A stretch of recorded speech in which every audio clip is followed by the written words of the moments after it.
Hello everyone, welcome back to this new weather forecasting video. In this weather forecast, we're going to be going over a significant storm system moving into the United States early next week. This storm system is going to bring a wider range of impacts to the United States, such as potential for some significant snowfall and the possibility of some severe weather, maybe even some significant severe weather across a portion of the United States. Of all the latest info and the details that you need to know, let's dive straight into this weather forecast and see what's going on. All right, let's go and take a look at this big storm system moving into the United States. We're going to go and take a look at the European model as we always do. Let's go and put this out all the way into early next week. On to Sunday, you can start to see our approaching low pressure system start to move out of the western tier of the United States. This is going to be our primary factor of severe weather going into early next week. Very amplifying trough as we move into early Monday morning. Big low pressure center with a nice upper level wind field of around 100 and 115 mile per hour winds, which is pretty significant. A good amount of upper level winds up to the 300 millibar level. As we progress it into Wednesday around noon time, this low pressure system starts to become negatively tilted, which promotes the more greater aspect of severe weather. And then again, as we take a look at our upper level wind fields, very strong upper level winds. So no question about the upper level winds.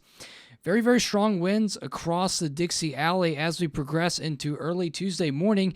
And then as we progress it into Wednesday of next week, our trough starts to begin to move out of the United States. And by Thursday into Thursday evening around 6 p.m., our trough is officially moved out of the United States. As we take a look at our trough again, as we progress it into on Monday, around 12 p.m. Again, this is a very strong low pressure system. Strong low pressure system negatively tilted, which again promotes a better chance of some severe weather.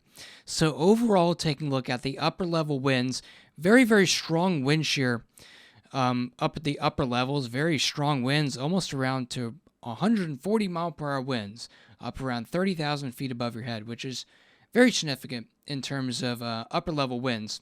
Let's go and take a look at the lower level winds and see what it's saying.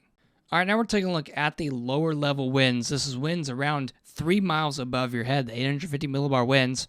On Sunday, the winds really start to kick up over the central portions of the United States, up in the Central Plains, and also all the way up in the northern and the Midwest. As we progress it into Monday around 6 p.m., very strong wind field across the upper Dixie Alley, Ohio Valley, lower Mississippi Valley, and all the way up into the Midwest. Very strong winds also centered over in portions of Arkansas and Mississippi, and also over in portions of Tennessee. Again, we are around 156 hours out from this event, so things will change.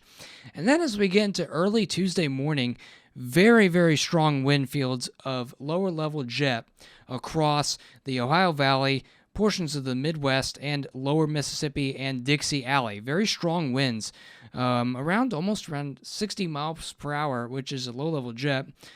So pretty significant winds on the lower level atmosphere, low level winds with this storm system. And then the winds really start to die off as we get into later into Wednesday morning. So very significant wind, 850 millibar winds. Starting into Tuesday, Sunday looks to be a little bit of a bland threat in terms of severe weather across the central portions of the United States. And then as we progress it into Monday, a little bit, maybe more of a substantial threat could materialize across the Arklatex region, or maybe over in the Central Plains and lower Ohio Valley. But then again, it looks like Tuesday could be the main show in terms of some more significant severe weather with the upper level winds and also very strong low level winds with this big storm system. Let's go and take a look at the moisture and see what it's saying. All right, taking a look at our moisture returns from this storm system. Now, normally whenever negatively tilted troughs go into the United States, they pull up a great amount of moisture from the Gulf of Mexico, but this is not going to be the case with this storm system, which is a little bit odd. Now, as we progress into Monday around 12 p.m., you can start to get some moisture return up in the lower portions of the Gulf Coast states, but it doesn't really go up northward that much. We would really expect, a big moisture return from this, big storm system moving through, but you really don't get that much. You only get around maybe even upper 50s over in portions of western Kentucky, 55 over in Memphis, Tennessee, 54 over in Little Rock, and this is around Tuesday, early Tuesday morning, which is whenever the main show looks to be happening. Really not that good of a moisture return. So it looks like the real limiting factor with this setup right now, 174 hours out, looks to be the moisture return, which is pretty interesting because normally whenever we're around this time, around March, April, May, we don't really think of moisture return as a significant limiting factor. But again, things will change as we progress into closer to this weather event. But right now, 174 hours out, really looks like the moisture is going to be a big limiting factor with this severe weather event. Let's go and take a look at the future radar, and then we'll touch on this snow going into the later half of this upcoming weekend.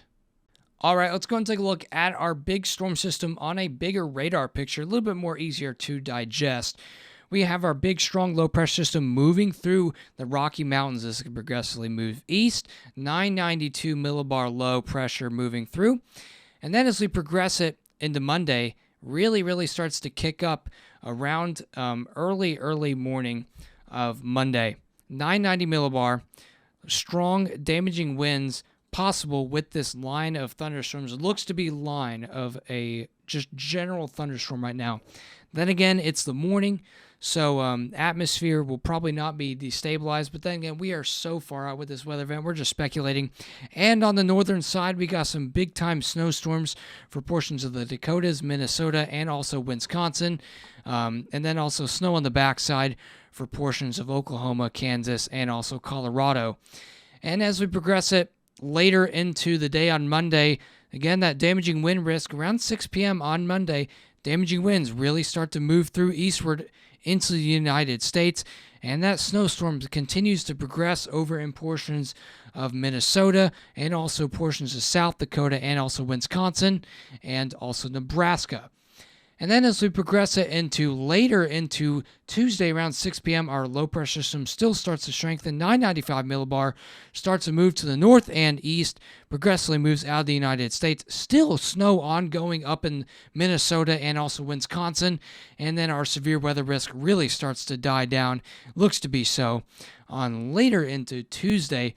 And then this low-pressure system really starts to move out of our hair onto Thursday into Friday. All right, let's go and take a look at this big snowstorm going on up in portions of the upper Midwest. You don't really expect snowstorms to be really happening in March. We have officially entered in spring, which is awesome, but that means more severe weather, unfortunately. But you don't really imagine snowstorms happening in springtime, which is it's uncommon, but this is a rare snow event. This snowfall map is measured in 24-hour intervals. Now, as we progress into Sunday around 12 p.m., already around 6.1 inches up in central Minnesota. Very substantial snowfall up in central Minnesota. Also portions of Iowa. A little bit of some lower amounts of snowfall up in portions of western Wisconsin. This also includes portions of South Dakota with around 4.2 to 2.6 inches of snowfall. But as we progress it later into Monday, this is whenever the snowfall really starts to ramp up in portions of central Minnesota. Almost around 12 to 10 inches of snowfall can be expected for portions of central Minnesota, with isolated around 12 inches of snowfall in central Minnesota. 4.4 to 5, around 5 inches of snowfall is expected for portions of Wisconsin. Around 2 inches is expected around northern portions of Iowa, and around 3 to 5 inches for southern portions of South Dakota and also North Dakota. And then as we progress this event later, again, it really starts to hammer in up in central Minnesota for those really high snowfall totals. It really wants to hammer in Minnesota for these big weather, for this big snowstorm going into early next week. And then the snow really starts to taper off. But man, it is going to be a significant snowstorm. Let's go and take a look at the total snowfall amounts. I mean, just look at that. As we go out to the 28th of March, almost 30 inches of snow over in central Minnesota, 13 to around 16 inches in the surrounding reddish areas. I mean, very, very significant snowfall for the upper Midwest, especially for springtime standards. Very, very significant snowfall. So be making preparations now for a possibly significant snowstorm going on over up in the upper Midwest. Again, we are still very far out from this event, around 176 hours. So then take it with a massive grain of salt. But then again, model guidance has been pretty consistent with this big snowstorm occurring up in the upper Midwest. So make preparations for that. So yeah. Anyway, guys, I hope you guys enjoyed this weather forecasting video. Apologies for not uploading recently. Been extremely busy in my personal life. But anyway, hope you guys enjoyed this weather forecast. I'll see you guys in next weather forecasting video.